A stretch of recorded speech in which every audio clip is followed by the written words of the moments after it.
Good evening, everybody. My name is Keir Johnson, and I welcome you to Doctors Manitoba's Back to School COVID-19 Town Hall.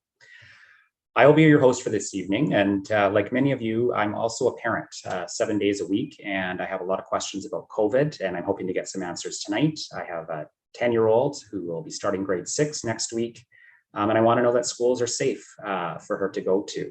But I'm also worried about how all of these pandemic restrictions and precautions might be affecting her learning and her mental health and her physical health. So I'm really looking forward to our panel of physicians responding to these concerns tonight. Before we begin though, I'd like to begin with an acknowledgement. On behalf of the physicians participating tonight and Doctors Manitoba, I want to acknowledge that medical services across Manitoba are located on the original lands of First Nations and Inuit peoples, and on the homeland of the Métis Nation. We respect the First Nations treaties were made on these territories, acknowledge harms and mistakes, and we dedicate ourselves to collaborate in partnership with First Nations, Inuit, and Métis peoples in the spirit of collaboration. Thank you. I'd like to begin by introducing our panel tonight. We have an expert panel with 6 different physicians, and I'd like to start with Dr. Marni Hanna, who is the president of the Manitoba Pediatric Society. Dr. Hanna is a community pediatrician with over 13 years of experience. And you may have seen her on the news quite a bit over the last few days talking about the town hall, but in her role as president of the Manitoba Pediatric Society, she's been a strong advocate for the safety and well-being of children and youth during the pandemic. Dr. Ruth Grimes, is a pediatrician at the Sterling Lion Pediatrics and has been in practice for over 25 years. She's also the president of the Canadian Pediatric Society and is an assistant professor with the University of Manitoba. We also have Dr. Jared Bullard, who's the associate medical director at Chatham Lab, and he's also the section head of pediatric infectious diseases, and as well as an associate professor with the University of Manitoba. Dr. Ashley Chopek is a pediatric hematologist and oncologist specializing in bone marrow transplant. She works at Cancer Care Manitoba, and she's also an assistant professor with the University of Manitoba. And of course, we'll be here tonight to help us answer questions about how all of this affects kids with compromised immune systems. Next, we have Dr. Andrew Hall, who is a child and adolescent psychiatrist. He works at the Manitoba Adolescent Treatment Center, and he's also an assistant professor with the University of Manitoba. And we've invited Dr. Hall tonight because there were a lot of questions about how the pandemic is affecting children's mental health and well-being.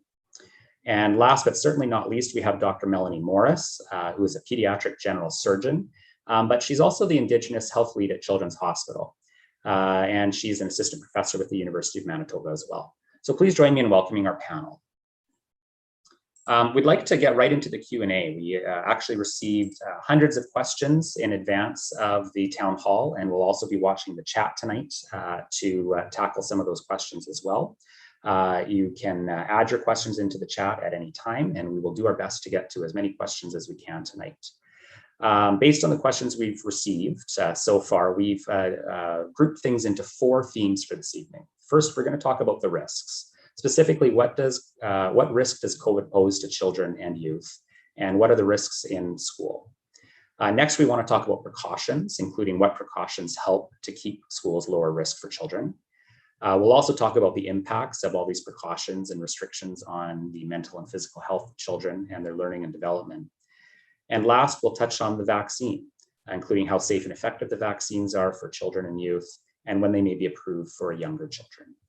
As I said, we'll try and get through as many questions as we can tonight, and I do want to thank the physician panel who are all volunteering their time to be here tonight, so we really appreciate that. So with that, let's get into the questions, and starting with risk. We've heard over and over again that children and youth are at lower risk when it comes to COVID. Many of the questions we received tonight wanted to know more about this, like is COVID worse than the seasonal flu for kids, and how many kids have actually ended up in hospital or died from COVID. So what is the level of risk for school-aged children? And I think I'm going to start with Dr. Bullard, who specializes in infectious disease. All right, thank you. And thank you for having me. I'm always happy to come and talk to people to try to provide them the best information possible. I grew up in Winnipeg. I went to school here, Hastings, and followed by Dakota, the University of Winnipeg, the University of Manitoba, and all my medical training here as well. So I really do appreciate the importance of education, particularly for children. One of the other things that I have to acknowledge, though, as well, is that emotions have been running extremely high. I think we're all anxious, scared, frustrated, angry, and exhausted at this point. Exhausted, particularly for me, I have to say. And I also say that all of us are worried about the well-being of our children, and that is the parents, the teachers, and of course the doctors on the panel. In general, when I think of it, it's a frustration with restrictions, not feeling like you're being listened to, being told what to do is really hard, and nobody likes that. I'm a married man, I completely appreciate it. And a general lack of control, right? That's exceptionally hard for people. This is something that is kind of beyond. So I hope to kind of give some reassurance if I can, and we'll go from there. When I think about Manitoba and what's been going on, honestly, it's been a trial by fire. When I think about kids in particular, we've had about 15,000 kids get infected with COVID in the province over the 3 waves you've had so far. Of those, about 1 in 200 end up in hospital. About 1 in 1,000 end up getting MIS-C or multi-inflammatory syndrome in children. And the ICU is about 1 in 2,000. So not too many kids making it there. And when they do, typically it's with MIS-C. And all of those that have had MIS-C have done exceptionally well. They actually managed to get out of hospital pretty quick. Unfortunately, we have had 3 children die of COVID in the province. All of these statistics and proportions are about the same across the country. So we're not an outlier in that particular regard. And it's important to think about COVID and kind of dispel a couple of myths. So one, I've heard out there that children can't get COVID. That is not true. Children can definitely get COVID. In fact, the most likely way they get it is from their own household. And so we'll talk about ways to kind of mitigate that going forward. Children don't die or don't get really sick. They can, right? Certainly when you think about other respiratory viruses, rhinovirus, a common cold virus, which we're about to see a lot of, doesn't make you too sick. Influenza certainly can. COVID is not a joke, right? It can definitely cause harm to children. There's no doubt about that. One of the more interesting things is how readily can they spread COVID, children themselves, and they don't do it quite as well, but they can still do that. And especially when we start to think about the Delta virus and the Delta variant, and it changes things a little bit. So we'll talk about that, I think, later. So the key points really are that, COVID's here. It's a serious disease, not as serious in children as adults. And there's a variety of ways we can control the situation to protect them as best as we can. Thank you, Dr. Bullard. And I guess a follow-up to that is people were wondering about if there's any long-term impacts from COVID in children. And I think Dr. Grimes wanted to weigh in on that. Yes. So again, alluding to the fact that we're living this pandemic in real time, and answering questions about long-term complications. Parents might be thinking 5, 10, 15 years down the line. Those are going to be questions that we will endeavor to answer over time. And I can certainly speak to the fact that the Canadian Pediatric Society and their pediatric surveillance program is actually collecting data in real time to address those questions. What is the incidence of long COVID symptoms in children? What potentially could be cardiac or renal or vascular long-term complications? And we just simply don't know those answers. I think that there are some children who can develop some long COVID symptoms, fatigue being the predominant one, typically in individuals who are older, teenagers and the like. But a lot of those questions are yet to come about. Alluding to Dr. Bullard, there's actually a very nice paper that came out in the Lancet from one of our pediatric residents who's working in the UK, who had actually looked at the recovery rates of children who'd had MIS-C or who had myocarditis and perhaps didn't even require hospitalization. All these children so far in the short-term follow-up, yes, we're talking 6-8 months, have done very well, but time will tell. But these are important questions that we are invested in answering, and we will be able to give parents those answers as time goes by. So what I'm hearing so far is that there is a risk of hospitalization and death, but that's not the only risk, that there could also be a risk when it comes to long-term impacts for some children who may not have been, seriously ill enough to require hospital care earlier on. There were a lot of people who asked questions about the Delta variant, and Dr. Bullard, you alluded to this earlier, so I might throw this question to you. We've seen a lot of questions come in referencing stories from the United States where children's hospitals were full, and people were seeing news reports that students or children, I should say, were being sent out of state for critical hospital care. So it begs the question, is the Delta variant more contagious than what we've seen before? And does it pose more of a threat or a risk to children and youth than earlier variants of COVID-19? No, that's a very important question. I mean, it's one of those things that you can't really turn on the TV or go on to social media of any kind without hearing about it, right? So when we think about the Delta variant, it's 50% more infectious than the Alpha variant. And the Alpha variant was 50% more infectious than the original strains that were kind of circulating here in Manitoba in wave 1 and wave 2.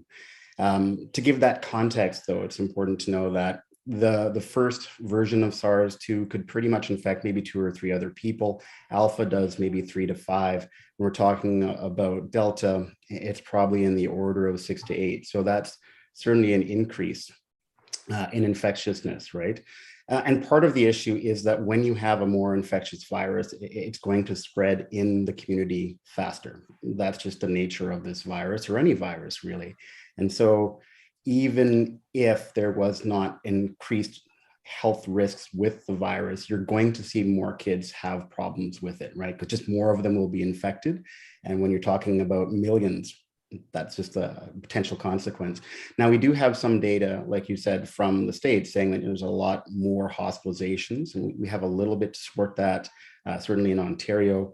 We also have some data coming from Europe and Israel as well, which show that yes, children are more likely to be infected with this, but the hospitalization rate and disease might not be quite as severe as they were initially anticipating. So again, it's one of those things where you're seeing a lot of this happen in real time, right? And so it's going to be important to keep track of this as we go forward and see. But right now, certainly it's more infectious, without a doubt, hands down. Thank you very much for that. And there was a report that made the news about, a student, a teacher who went to school for a couple of days symptomatic and infected half the class. And this has made quite a few people panicked, I think. I believe it was out of California. Did you have a chance to review that report, and any reaction about if that paints the picture that schools are a risky place? Right. So, I mean, there are some really key take-home points from that particular article that came out of the US. So that was a school in California. They had a teacher who was unvaccinated. And so that, first and foremost, is the most proximate cause, or most likely cause.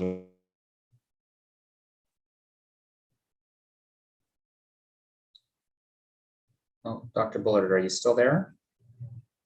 Yeah, can you hear me? Yes, I can hear you now. Thank you. Sorry about that. Where did I cut off? You were just talking about the teacher who was unvaccinated, and that was a primary cause. Right. So the second issue is that she had very, very subtle symptoms. So she had a bit of a runny nose, and she thought it was her allergies. And then when she ultimately, after 2 days, went and got tested, she found out that she was, in fact, infected with the Delta variant of COVID. So there's other take-home messages as well. Certainly, when you look at the classroom did have social distancing in place. Mask use was supposed to be very effectively used. In fact, it was quite well used. But the issue may have also been that the teacher was taking off her mask briefly. Now, we don't know how long she had her mask off, which is also important.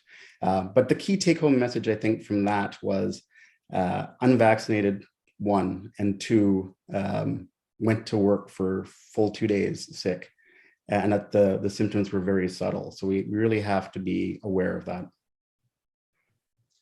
Thank you. And I'm just seeing some questions in the chat that maybe I'll just follow up with you very quickly on around the impact of the vaccine on transmission.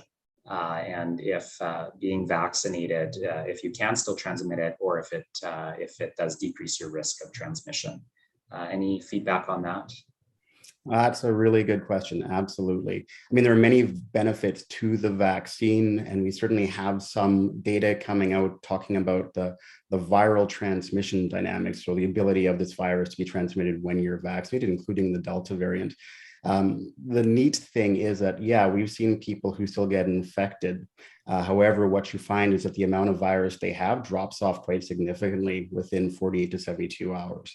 And so their likelihood of being infectious, it tails off quite quickly, as opposed to someone who has no vaccination is likely to be infectious for the better part of up to 10 days, if not longer, depending on their immune status. So the vaccine does indeed help with further transmission by reducing the amount of virus that's ultimately in you. Okay. Well, thank you for that. So we've established that there certainly is a risk to children with COVID-19. And we did get a lot of questions around if it's only kids with pre-existing conditions that are at risk of COVID-19, or if it's all children. So Dr. Hanna, why don't we bring you in for this one? And there was also a question around asthma as maybe a specific pre-existing condition, and if kids with asthma or breathing problems are increased risk. So if you could maybe help us understand the risk for pre-existing conditions, or if other children are at risk as well. So we are still concerned about all children, not just those with pre-existing conditions, but in particular, if children have conditions that affect their lung function, like asthma, or if they have cardiac conditions or conditions that suppress their immune function, those are kind of the big ones that make us more worried about their vulnerability to COVID infection. Great, thank you. And are there other groups that might be at increased risk? We've heard for adults at least that Indigenous people might be at increased risk, or other minority groups.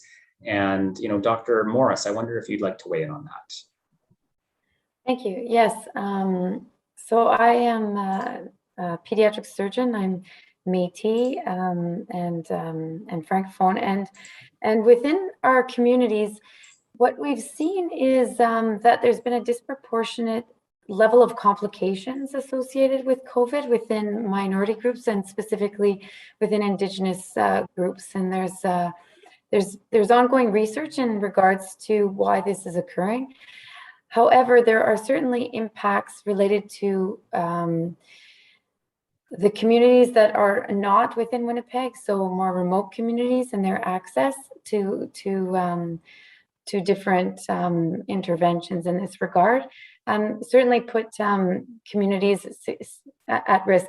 And because of the disproportionate amount of Indigenous children that are at the Children's Hospital, I think that also plays a role in the fact that they are at slightly higher risk of exposure, because we see them filter through into the healthcare system at disproportionate ways. So that just translates within any disease, within any component. So COVID is no exception to this. Thank you. And we also got a lot of questions about children with compromised immune systems. We've heard questions come in live and in advance from parents of children with cancer, children who had organ transplants, as well as children with other rare conditions like vasculitis. So are immunocompromised children at an increased risk? And maybe I'll turn it over to Dr. Chopek to respond to this one. Sure, thank you. So this is a question in our pediatric oncology and transplant clinics that we get every day. And so the answer is it depends a lot.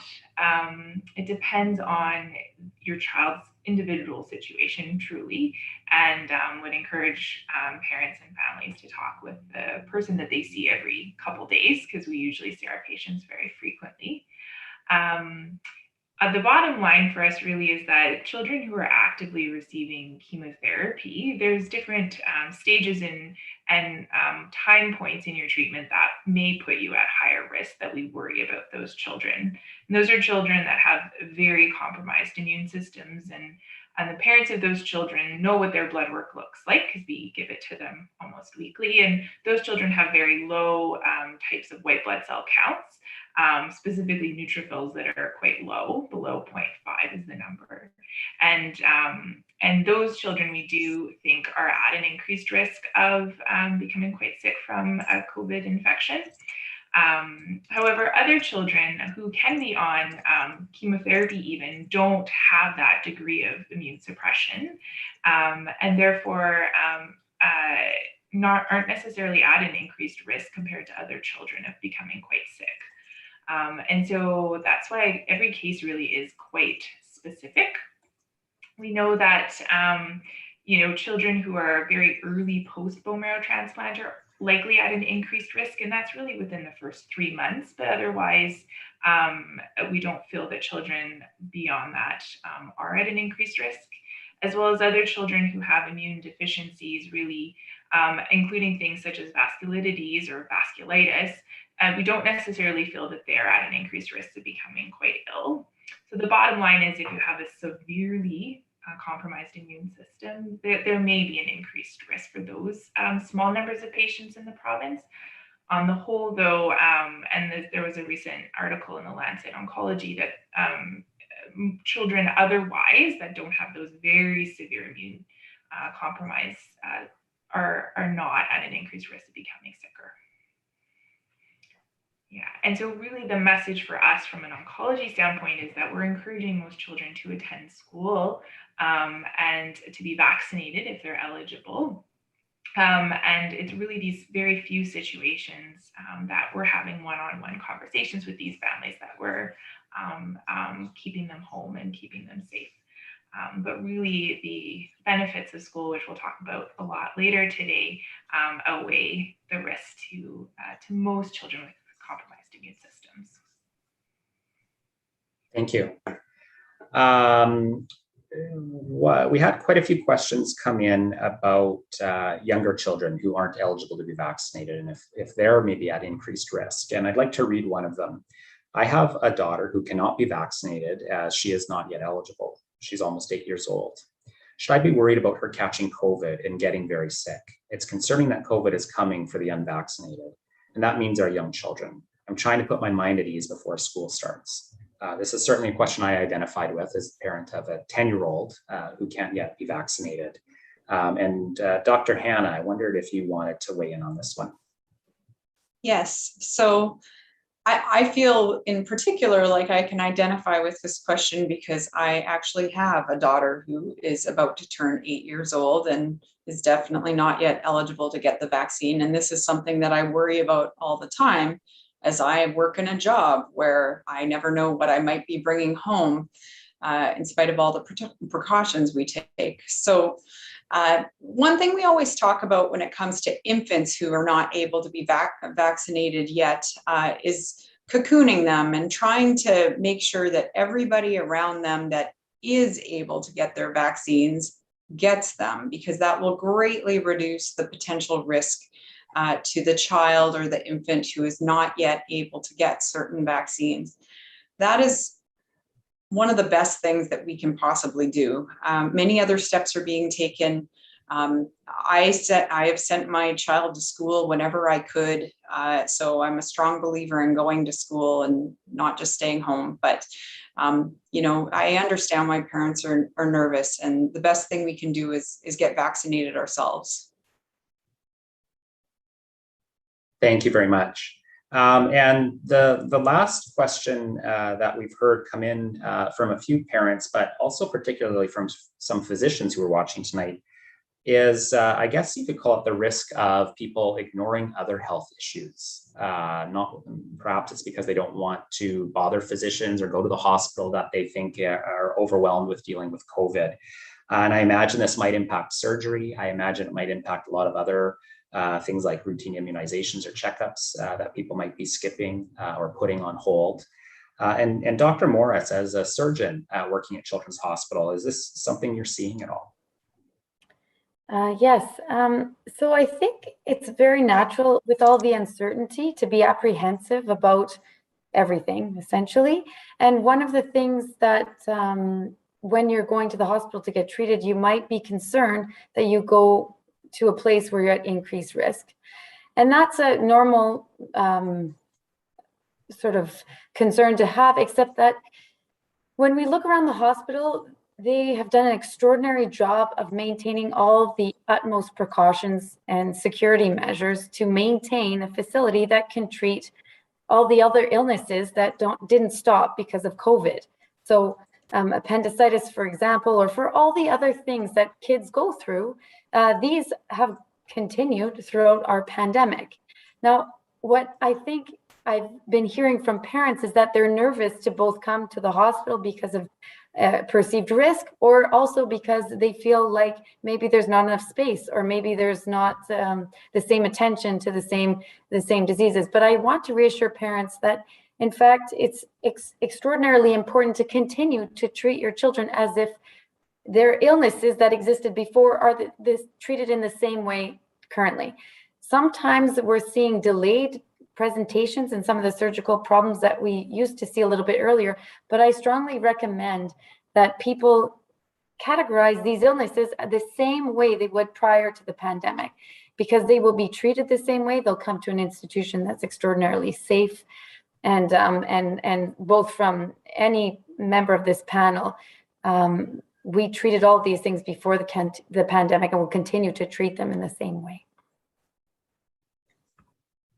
Thank you very much, Dr. Morris. To everybody watching tonight, we are trying to get to as many questions as we can. We had several hundred questions submitted in advance, and we've seen a lot coming through on the chat. And a lot of questions are very similar to each other. So you may not hear your question asked word for word, but we are trying to cover all of the topics that have come in tonight. So please continue to use the chat to submit constructive questions for the team tonight. But also let's keep that chat open for questions so we don't miss them as they're coming in. I'd like to move on to the second topic for tonight, and that's precautions. There's certainly been no end of information out there about precautions that people think should be in place to reduce the risk of COVID transmission in schools, ranging from masks to physical distancing to ventilation. I'd like to go through these precautions so people can understand what, from a medical perspective, helps and why. And I'd like to preface this by saying that the panel tonight are a group of physicians. They're not engineers, they're not government policymakers, so they're here to share their medical opinion based on their years of training. I haven't added up the years of experience combined across our panel, and I think they appreciate if I don't do that, but needless to say, it is quite expansive. So why don't we start with talking about just the basics and how is COVID spread between people? And maybe Dr. Bullard, as an infectious disease specialist, if you'd like to help explain that, and then we can get into the precautions and how they can help reduce that risk. Right. So it's pretty straightforward. SARS coronavirus 2 isn't much different than other respiratory viruses. The primary method that it gets transmitted is it comes from your nose, your throat, when you cough and you sneeze, and it lands in globs on surfaces. You touch surfaces, you touch your nose, your eyes, your mouth, and next thing you know, you've transmitted it. The other possibility is what's called aerosolization. So SARS coronavirus 2 is interesting in that some people, for whatever reason, just have the ability to spread it very, very efficiently, meaning that there's lots of virus they produce. And when it's those particular people, you can have droplets from the nose, the throat, a cough, a sneeze, which can stay in the air better because it's just more virus in them. And so aerosolization is the other way. It's not quite as common, but that's why it's important to do certain things we'll talk about later on as well, like wiping down surfaces, hand hygiene, cough and sneeze etiquette, masks, and all of those things are going to kind of control the environment. And then when we're talking about the aerosolization specifically, that's where ventilation comes into play. That's great. And I wanted to just clarify something with you, Dr. Bullard, while I've got you on the hot seat coming in through the chat. There's some people who seem to be under the impression and have looked at the data that there were more flu deaths among people under the age of 19 before the pandemic started than we've seen with COVID. And what I thought I heard you say with Delta is that it's basically about twice as contagious as the initial virus, or 50% more contagious than the alpha variant, which was 50% more contagious than the original strain, I think I heard you say. And so one person could infect maybe 6 to 8 people. Am I right to assume that that's the number and that's the risk without precautions in place, and that the precautions we're about to talk about reduces the risk of transmission and spread between people? That's correct. So yeah, if we didn't do anything and we just kind of let this go, people with Delta would be able to infect up to 6 to 8 other people who were susceptible to infection. I can certainly share what I have talked to my kids about that they can do in schools to help protect themselves and reduce, which that is a very common question, not just from patients, but also from friends and family. One of the things I'd say is right away is that I absolutely noticed the impact of these restrictions and not having school on my kids and the extracurricular activities. Without hockey, dance, and a variety of other activities, they were not in a good place at all. I think that what I've said to them and what I've tried to role model is that it's probably inappropriate to be extremely cavalier and just go out and not worry about it. But at the same time, you don't want to be overly anxious, right? Kids pick up on your behavior and the way that you talk to them about a given activity. And so what I have been, and at least I tried, is to be cautiously optimistic. They are exhausted listening to me talk about COVID, but what I have talked to them about has been key in terms of vaccination. All of the parents, both of us are vaccinated. My grandparents were all vaccinated. All aunts and uncles are vaccinated. My 14-year-old is vaccinated and volunteered immediately to do it. My 10-year-old wants to get it done because he wants this to be over, but he is not vaccinated right now going into grade 6. So things that we talked about really is that it's really important to stay home when you're sick, because my son has allergies. And so if he's having a runny nose, he knows he has to stay home, and we have to worry about getting him tested, because that's going to be important to prevent spread to potentially his friends and the teachers. We also talk about touch points all the time, and this actually predates COVID. So we're in the mall, if they were touching door handles or things in the store, I was like, did you wash your hands? Because that's really important to do as well, right? As well, you want to make sure you're not, sharing utensils and straws. And again, they know that it's a longstanding thing for me. It's also important really to talk about masks and to use them as consistently as you can when you are close to people and you can't socially distance. So they know that as well. And they're very good about knowing to hand hygiene or hand sanitize before they take off their mask. And really important to avoid touching your face. A mask by itself is not going to prevent much if you don't have those other things in place. And certainly if it makes you touch your face more often, that could be a bit of a problem. And finally, one of the things that's important is that these kids and teachers and everybody are trying really, really hard to prevent as much and make schools as safe as possible, but we're still going to have kids get COVID. And it's not that they did anything wrong, and it's not that the schools did anything wrong. We're in a pandemic. So you're going to see this transmission every now and then, no matter what we do. And it's important not to label or make people feel bad about that. So that's kind of the approach that I've taken with my kids in particular. I think that's really helpful. I as a non-physician would often ask physicians I cross paths with, did you take the vaccine or yourself, or what are you telling your family? So it's really helpful, Dr. Bullard, to hear what you're telling your family. And I wonder if others with school age kids in the family might want to weigh in on that. Dr. Morris, I know you had a kid in the background before we went live, but what have you talked about with your family? Is it consistent with what Dr. Bullard has said? Absolutely. I think what's particular about my circumstance is my son's going into his first school experience. So he's starting kindergarten, and we've shared the same messages as Dr. Bullard mentioned within our family. So our grandparents on both sides are vaccinated. All the aunts and uncles, his cousins who are eligible are vaccinated. And what we've encouraged is just talking about it, making it a subject that is something that is just part of our everyday. And then the one thing I would say that's particular about having the little ones is that we just practice, because wearing a mask at 4 or 3 or 5 is very foreign and a really weird feeling. And so we just practice, and we look at ways of kind of of making it fun, but understanding that this is going to be part of life. And so the more we normalize it, then the more we talk about how we want to keep each other safe. Because also in our Indigenous communities, there's a long legacy of knowledge that is passed from elders and within an oral tradition. And within those communities, there's a very important, powerful point that I think transcends all cultures, and that is we want to protect our families, and we want to protect our communities, and we want to keep our friends and our people safe around us. And so if you maintain those messages and you talk about vaccinations and masks and all the strategies to keep each other safe, then it will work. And there we are. Okay. Thank you very much, and thank you for the special appearance there, Dr. Morris. Why don't we talk a little bit more about masks, actually? And our understanding, when we looked at the provincial guidelines in advance, and we did look at that earlier today with the panel, is that the province will require masks for all ages, K to 12, starting in September.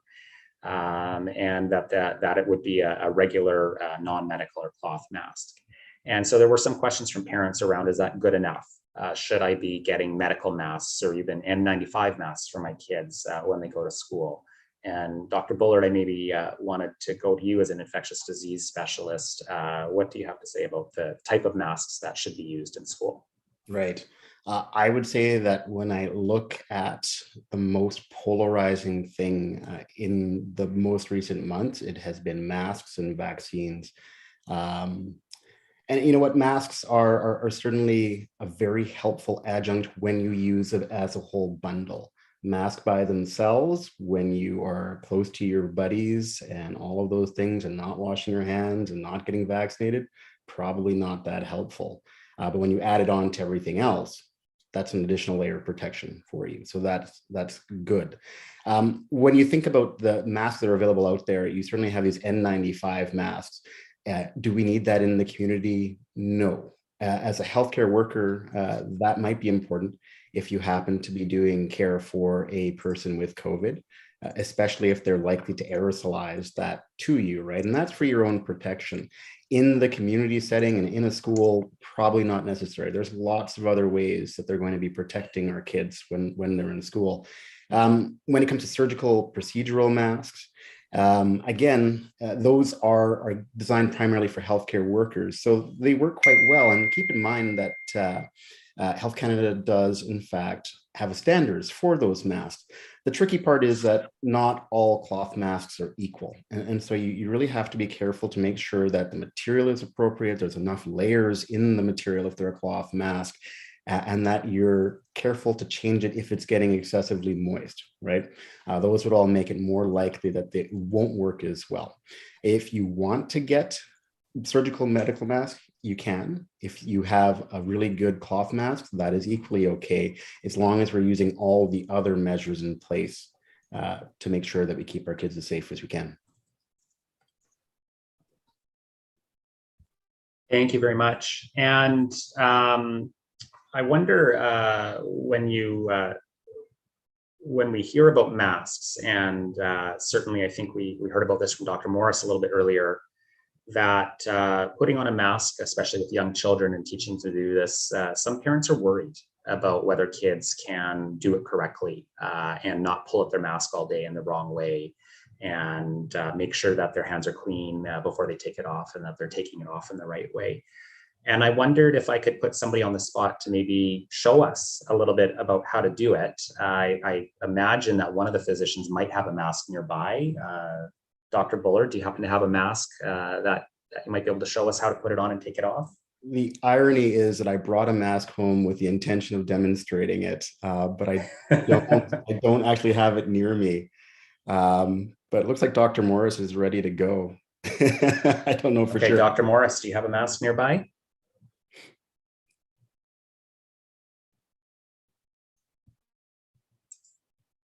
Here's a 5-year-old putting on a mask if they want. Okay, tu peux mettre ton masque, mon frère? Oui, mets ton masque. Tiens-le comment on a pratiqué. Faut montrer aux enfants comment faire. Okay. Oui, excellent. Okay, so I see we're putting the mask on using the loops. Yeah. Et puis voilà. And then pour l'enlever, non, pas comme ça, avec les. It does take a little bit of practice, but with the loops on the ears and then the hand sanitizer and the loops off the ears.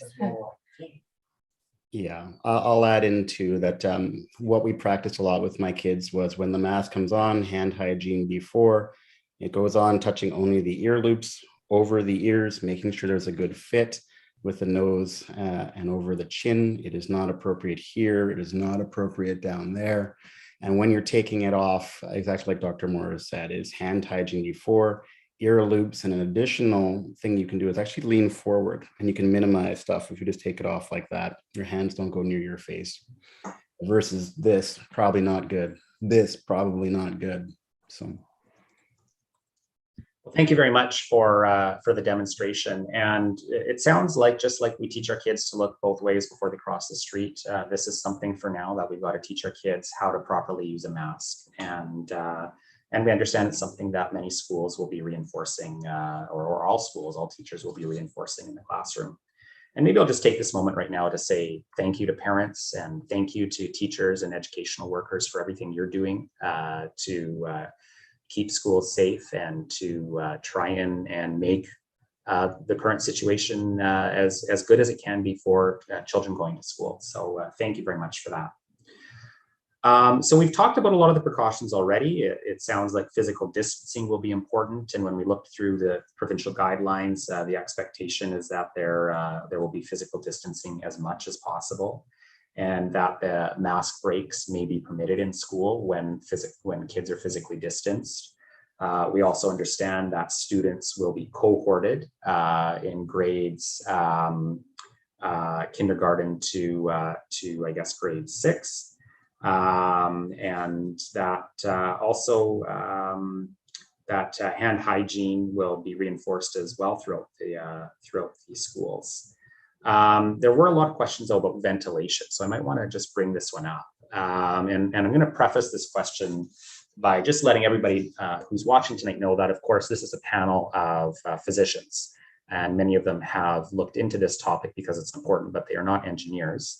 And so we understand, looking at the provincial guidelines, that schools have been given direction when it comes to ventilation and increasing the air exchanges with heating and cooling systems, the HVACs and so forth, and that some schools have had to upgrade their systems as well. And so I wonder, Dr. Grimes, if you might want to weigh in as the president of the Canadian Pediatric Society. When you look at what's happening in Manitoba, are you worried that schools aren't ventilating properly? Is there more to this than I talked about? What should parents know about ventilation?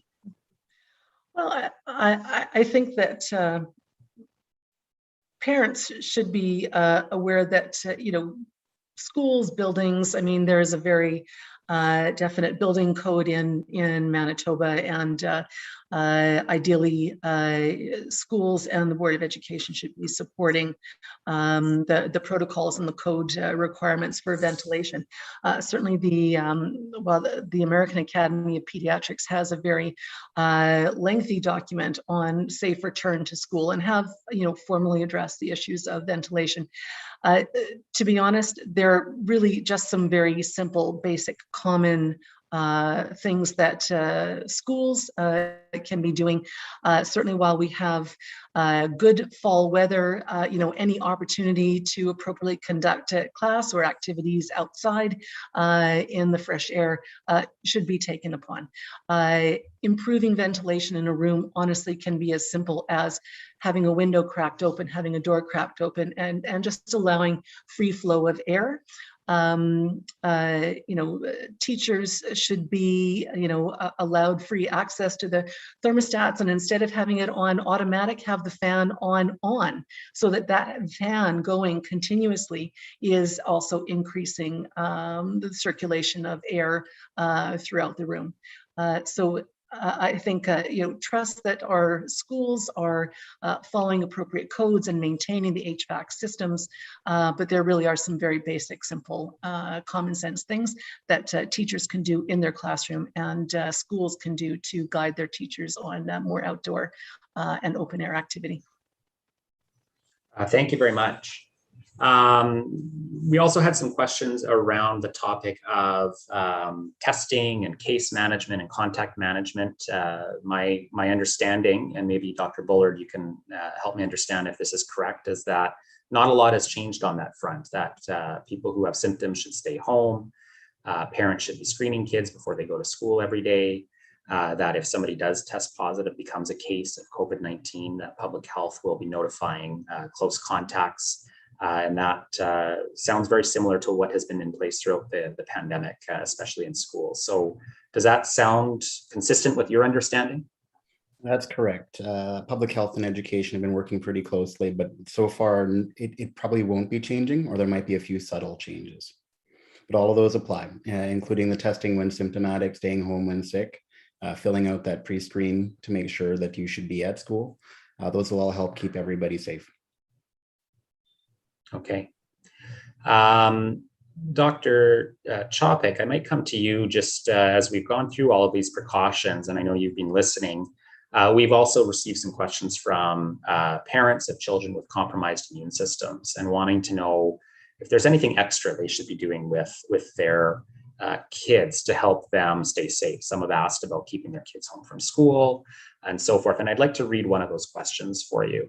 How concerned should parents be with immunocompromised children going back to school? Our daughter had cancer and is too young for the vaccine. She's 11. In your expert opinion, should we keep her home again this year, or will we be safe sending her back to school with all of the precautions that will be in place? Thanks for that question. So I'll answer that specifically and then have a few other comments. And as a group of oncologists, we've discussed this as we get it asked a lot. And for that particular instance, if a child has completed their treatment for their cancer, then they are safe and should be returning to school, and really are, again, trying to balance the risk benefit for all children. The benefits of school in this instance outweigh the risk to the child of becoming sick. Truly, once you've completed chemotherapy, your immune system over time and over just a few months does return back to normal, and therefore does not pose a risk to the child. In general, for pediatric oncology patients and transplant patients, both bone marrow and solid organ who are over 12, we're encouraging all to be vaccinated. And then again, as someone had mentioned before, the cocooning, or those children who are too young to be vaccinated, who have compromised immune systems, everyone in the family should be vaccinated. Anyone around the child should be vaccinated to keep them protected. And again, following all the same hand washing and wearing masks should continue to be followed, and making sure that the children who once they can become eligible for a vaccination are. I'll put in a plug also for flu vaccinations, and that in pediatric oncology, we readily encourage the flu vaccine every year for all children and all the family members and those who are around them. This year is not any different. And so to protect children with compromised immune systems who are going through chemotherapy or post-transplant, we would want them to all receive the flu shot, including all their siblings and all their family members that are around them. This year is no different. And so I think those are some of the main messages on top of what Dr. Bullard has talked about, and all the things that are being done for the school system. We truly do feel that it's a safe place for children, and for the most part, who even come to cancer care regularly. There are again, like I had mentioned, some small groups of kids, and those families know who they are because I talk to them all the time. And those kids, we've made decisions for them to stay home, but on the whole, we really do want everybody at school. Thank you very much. So I noticed that quite a few people have joined since we started. And so I'd like to just recap briefly what I think I've heard so far as a parent with a 10-year-old. COVID is a risk for children. While they may be at less risk of severe outcomes than adults, there is still a risk. And that's why precautions are needed in the short term to keep everybody safe. And we talked a lot about those precautions that'll be in place in schools this year. Masks, distancing, cohorts for younger kids, teachers and staff will be vaccinated or frequently tested. And we talked about some of the other practices that'll be in place. And to me, again, I'm not a physician, but I am a parent. It sounds a lot like other things that we've been doing for a long time. We don't send peanut butter sandwiches to school anymore with our kids to help protect other kids that may be in the class who are allergic. We don't let people smoke around our kids in public places or around anybody else because we know that can harm other people as well. And these are things that we've been doing for a long time. For now, at least with COVID, there's a few other things we've got to do to keep our kids and other kids in the class safe as well. So it's making a lot of sense to me so far. But all of these things we know are taking a toll on kids as well. They've had to remote learn for many months. Might have been fun for the first week, but I don't think it was fun for parents or kids in the long term. And we've heard a lot of questions and a lot of concerns from people in the chat, as well as in advance about the impact that the pandemic, the restrictions, and all of these precautions and masks are having on children's physical and mental health. And also how it might be affecting their learning and development. So we want to spend some time on this topic because it's very important, and it's certainly something I'm worried about. And so there's a physician on the panel we haven't heard a lot from so far tonight, but that's Dr. Andrew Hall, who is a child and adolescent psychiatrist.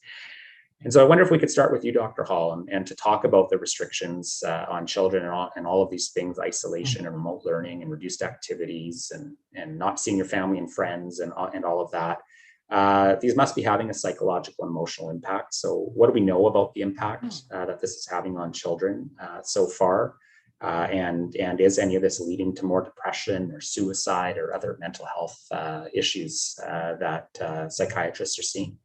Yeah, well, those are all really, really good questions. And, those concerns are important because we have seen an increase in, worries and depression and, negative behaviors and, irritability, loneliness. So you're right. It is a big a worry with our mental health with our kids. Interestingly, the biggest predictor of more mental health issues is social isolation.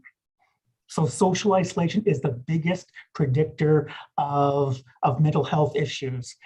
And that's especially with our kids. So, there's been some preliminary data that's been coming out of Toronto, and that they were measuring not actual rates of disorders, but they were measuring rates of new symptoms or reoccurring symptoms, depression, anxiety, irritability, hyperactivity, attention span, and even compulsions and obsessions. And they have all been increasing. So they've all been increasing. And I think that it's the stress and worry and the social isolation. That group that of the neuroatypical kids, like autism spectrum disorder, even they have been very affected because of the social isolation. And when they really looked at the data more, that there were three factors that were really good predictors. It was disruption to the daily routines. It was a greater online learning challenges that some of our kids with ASD have. And it was also reduction of respite services because, there was no more respite services allowed with the social connection. And so the social isolation comes up over and over and over again as predictors of increased mental health. So yes, so unfortunately, that's the answer. Our kids have been stressed out. They've been affected kind of greatly. So I think that we can really try to, get our kids to school safely. Follow the recommendations of public health. I've been telling a lot of the families that they should make their decisions in accordance with public health, not in accordance with their anxiety. That really is helpful. And I think parents would appreciate a little bit of maybe practical or constructive advice about what they can do to monitor and address issues that they may be seeing. So knowing what you've said about what we're seeing and the causes, what should parents do? Well, yeah, I think that number one, parents should not, like Dr. Bullard said, they shouldn't be panicking, and I don't think that they should model anxiety, because I think the kids will pick it up. In fact, kids will learn, without being taught. They will learn, they'll just pick it up. So I think being attuned to your own mental health and stress levels is incredibly important. I think that it's important that we, really look at excessive amounts of information that our kids will have. I think that need to know the answer perfectly will never help, because it's a never-ending problem. You'll never get the perfect amount of information. So in fact, it'll continue and drive the anxiety. So be careful about excessive amounts of information. And in fact, I would even suggest turning off the TV, turning off the news, maybe just getting it once a day from a reputable source. Another big factor that you can do is focus on what you can control, not on what you can't. So, and even it's particularly important to even think about your reaction to these events as something you can control. So controlling what you can is more important than focusing on what you can't. Another thing that we should do is be very careful about avoidance. Avoidance feels great in the short term, but it's negative in the long term, because it'll set up bigger blocks. School refusal, avoidance, worry, agoraphobia is the fancy term we have for it in mental health. So be very careful about avoidance. And that's why it's so important that we get our kids back to school, to not allow them to stay in this social isolation. Another thing that is very important that we can do is be compassionate.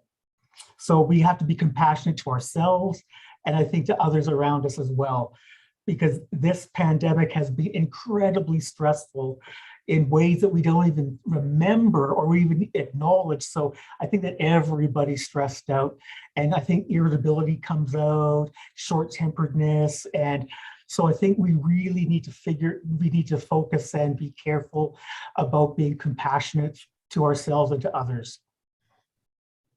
Well, thank you. That's definitely helpful, and sounds like something I probably should have already known, but a good reminder to not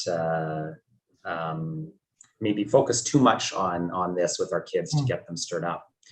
There was actually quite a few questions that came in. I'm going to read one of them about parents who are worried about how their kids will cope returning to larger group environments, and what we might recommend to help with that. So, for example, my daughter, age 8, going into grade 4, has started to show a lot of anxiety when she sees groups of people.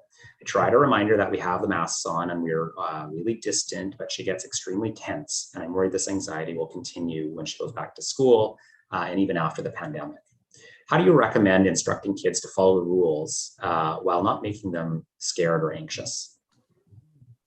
Well, I think that, as I had said earlier, I think that it's important to really check in with our own anxiety, because if we say that things are all right and we say that things are as safe as possible with a very anxious, panicky look on our face, the message isn't getting across really well. It's a mixed message, and they're going to pick up the behavior more than the actual words. So I think that we really have to follow the public health guidelines and not follow our anxiety, because anxiety will always trip you up.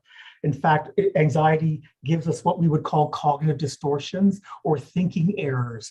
And we would maximize the fear, and we maximize the risk, and we would minimize the safety. So I think that the making it a normal part of the day, checking in, having questions asked, asking your kids questions if they have any questions, what do they know, dispelling myths, following public health guidelines is really important, and also really make sure that they know about hand hygiene and the masks, and kind of going over that in a calm way, in a routine, consistent way is good.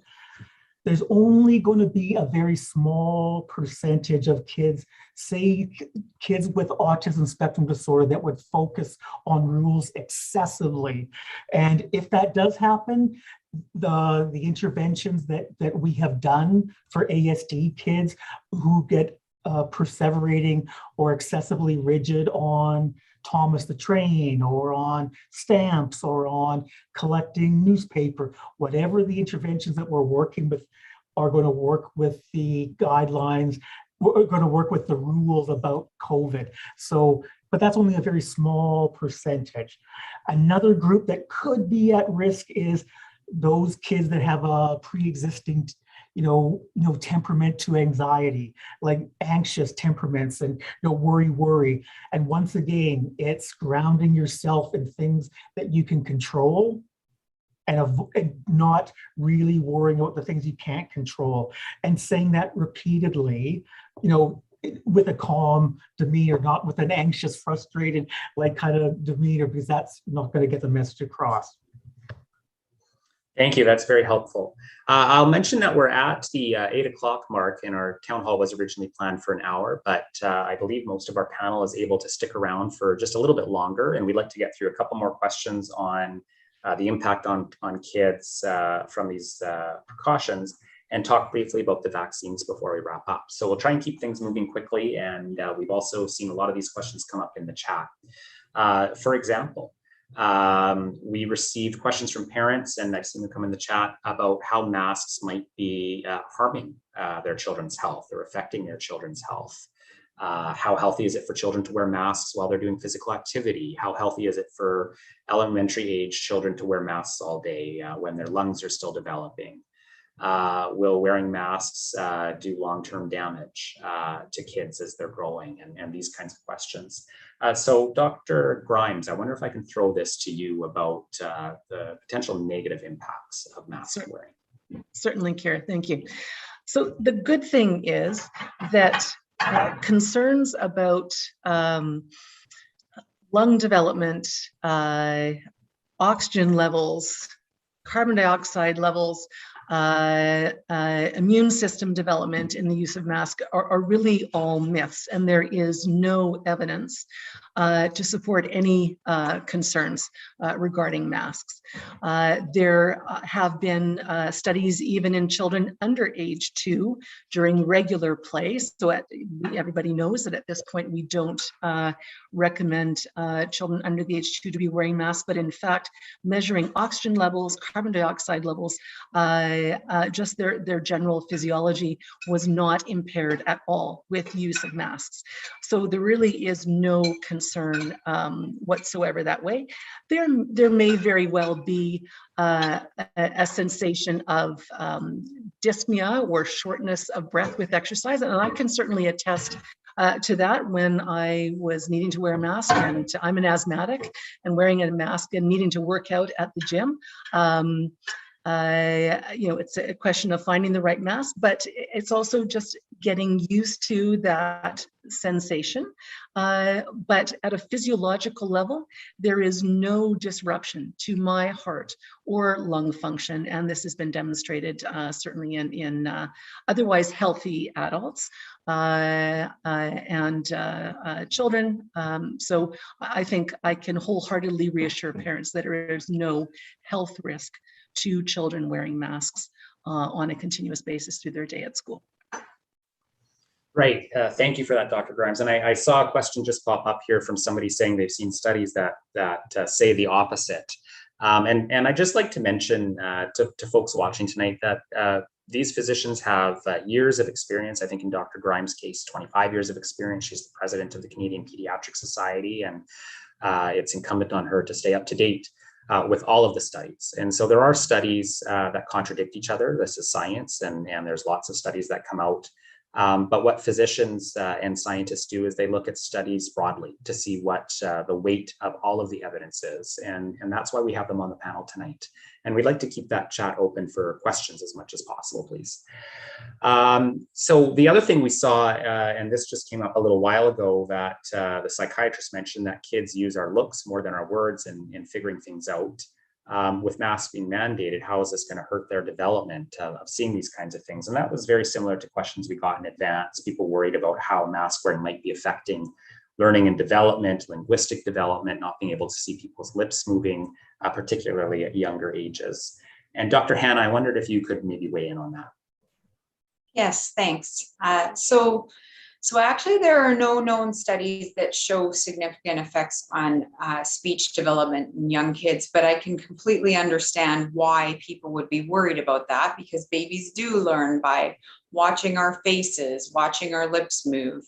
An important thing for families to remember is that babies get a lot of exposure to people's faces at home, and that, you know, when you're talking to them and interacting with them at home, they still get plenty of exposure. So it's important for all of us to get off our screens and really talk to our kids and make sure that they're getting a lot of face time with us.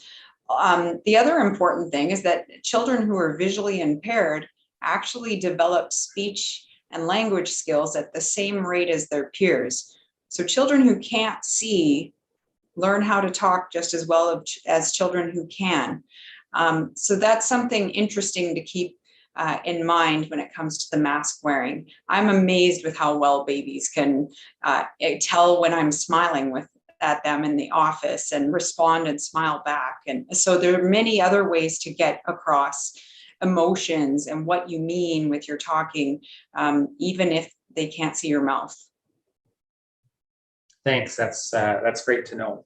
So why don't we move into the last topic based on the questions that are coming in, and that's the COVID-19 vaccines. I think we've all heard a lot about this over the last 6 months, and certainly I found it hard to keep up with all of the information. It seems like it changes sometimes, and it's hard sometimes to tell what is legitimate factual information and what might not be, or what might be out of date.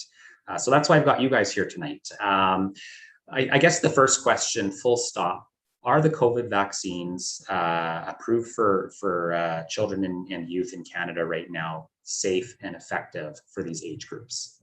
And maybe I could turn it over to Dr. Grimes to take that question. Thank you very much, Kier. So certainly we've had a very good many months with experience with the COVID vaccinations. 12 and above.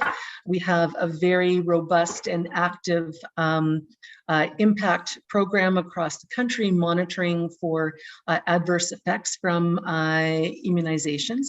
And certainly, you know, the studies that are still ongoing, looking at the safety and effectiveness of these vaccinations do still demonstrate that they are safe.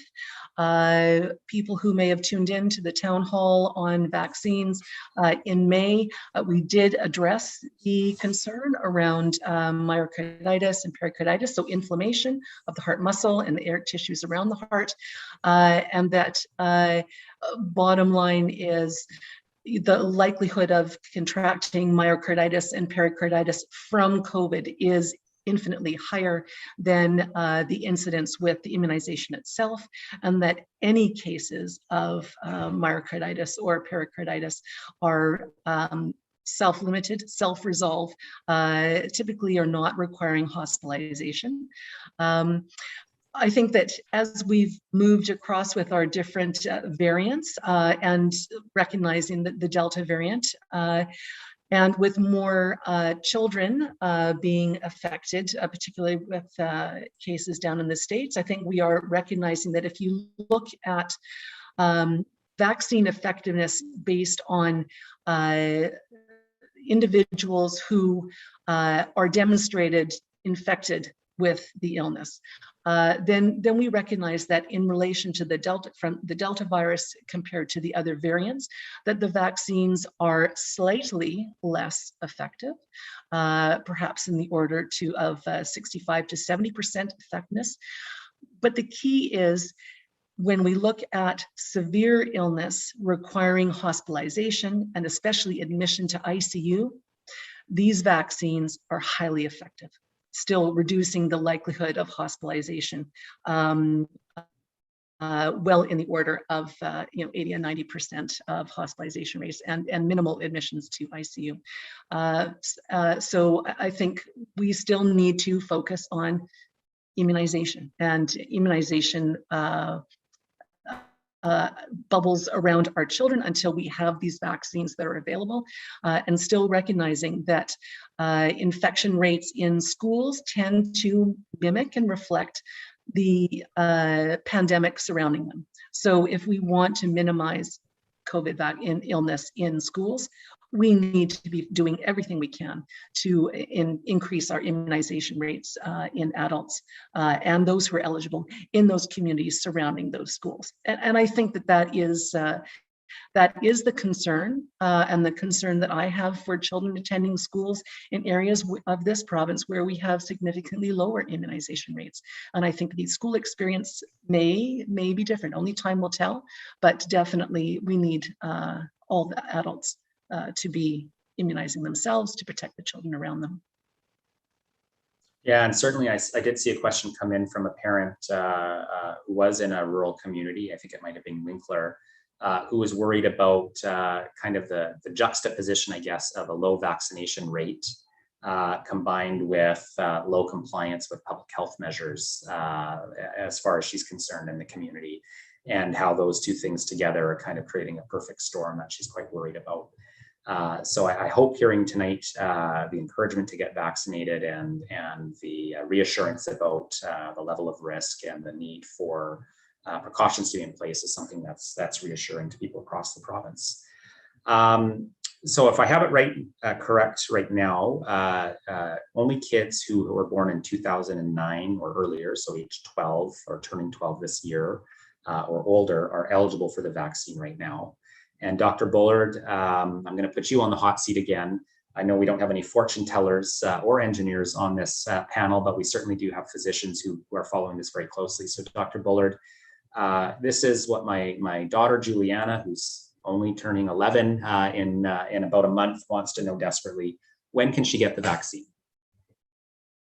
Yeah, I think Juliana's in the same boat as my son, who is ready to get the vaccine as well.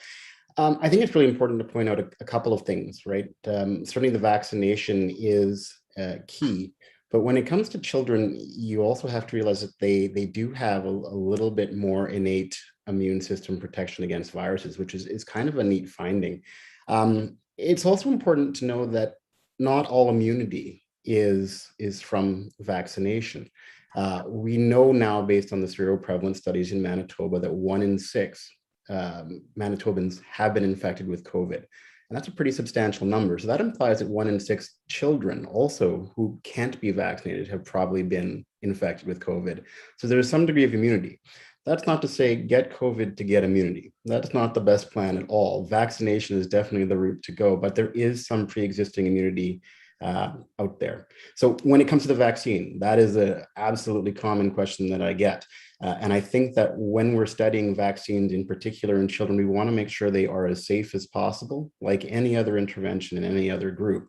And so I think it's taking a little bit more time. What I have heard is that the approvals may be coming in the next few weeks, with the vaccine being available in the upcoming months. So it is coming. And how will we know it will be safe? Well, like Dr. Grimes mentioned, this is literally the most studied intervention in medical history at this point. We have more data for this intervention on a global scale than anything else ever that we have had, and it is safe. So we are going to make sure that's also the case for children, and it's not going to be too long before we have it available. The other little tidbit I'll give to before I don't think I have another question after this. is about teachers. Certainly teachers are very worried.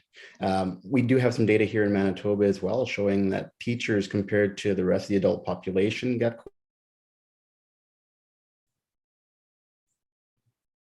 Oh, Dr. Bullard, are you still there? I think I lost you for a sec.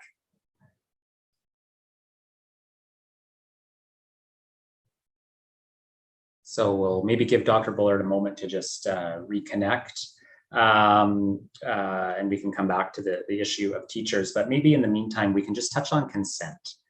This was an issue we heard about last June in our vaccine town halls, which are still posted online, and encourage people to go to the Doctors Manitoba YouTube channel to look at the vaccine town halls, in particular the one for children and youth. But parents concerned about whether children and youth can consent themselves to getting the vaccine, and if that's okay. So I imagine the approach being used for this is similar to other medical interventions, but I wonder if you could just walk us through consent and how that works for people who are under the age of 18. And sorry, I'm looking at Dr. Grimes. I may not have said that, but I was certainly thinking it. Okay, thank you, Kier. So consent can be challenging at times, and there's no doubt about that. I think that the premise of consent certainly has to be based on the fact that the individual that you are with, regardless of age for the most part, is truly able to understand the information that's being provided them, the risks, the benefits, consequences of not seeking out the medical procedure, and the risks thereof. Pediatricians often find themselves in some challenging situations. I think that certainly children, from a medical legal standpoint, over the age of 14 are certainly able to consent to medical procedures and treatment if the physician, so in this case, pediatrician, myself, feels that they are have the maturity level, the understanding, the cognition to be able to understand what they're undertaking. And there are many instances, whether it's situations related to contraception, it's discussions around substance use, etc. Even around mental health and mental health treatment, as long as the individual is not putting themselves at risk for life and limb, or putting anyone else at risk. A pediatrician can accept consent from a teenager of that age. Is it my personal philosophy that I would like and go about willy-nilly to try and do that? Absolutely not. I think that no teen, no child is an island, and they still need to be able to function and live and feel comfortable in their environment. But I think that certainly, as things stand, a teen, certainly of who I feel has presence of mind, cognizance, knowledge, and understands, is able to consent to those vaccinations. Thank you. And I see Dr. Bullard is back on the line and is not frozen. So I'm going to go back to him. Certainly there's a little bit of chatter in the chat box where people would like to hear the rest of what you were going to say about teachers, Dr. Bullard. Oh, good. I don't know when I cut out, but so it was just before the teachers part. Okay, so certainly there's been a lot of literature and evidence we've got from across Canada, including BC, showing that overall schools are exceptionally safe. They, in essence, mirror the community, right? So the number of cases in a community are the same as you see in school. But specifically, one of the things we looked at is the rate of COVID infection in teachers compared to the rest of the adult population in Manitoba.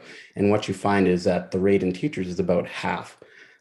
So it's important to know that for teachers, that being in a school is a safe environment for them. And this way they can make it safer for their children or their students is also just to ensure they're vaccinated. But that's actually an interesting finding too, that their risk is about half overall in that particular line of work. Thank you very much for sharing that, Dr. Bullard. So I think with that, we're about 20 minutes over time. So I'm going to wrap things up and just a few quick comments before I do. If you're looking for more information about vaccines, I'd encourage you to go to manitobavaccine.ca. This is a website that is maintained by Doctors Manitoba with a panel of physicians.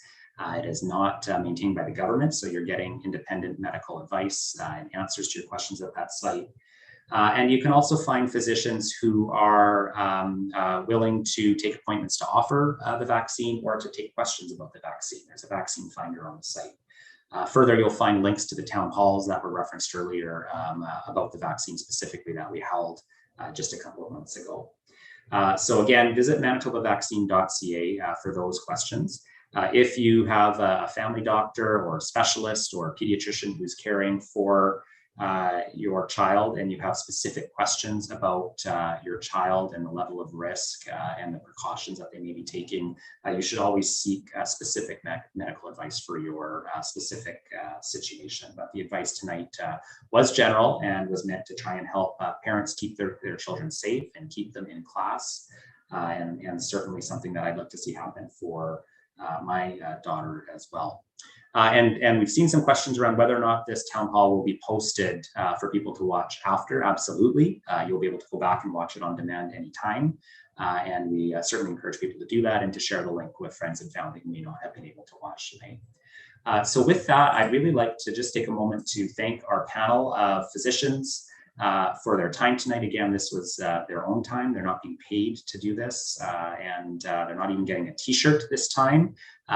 So thank you so much for taking the time. I know you all care very much about your patients and about the health of Manitobans, and we really thank you for being here.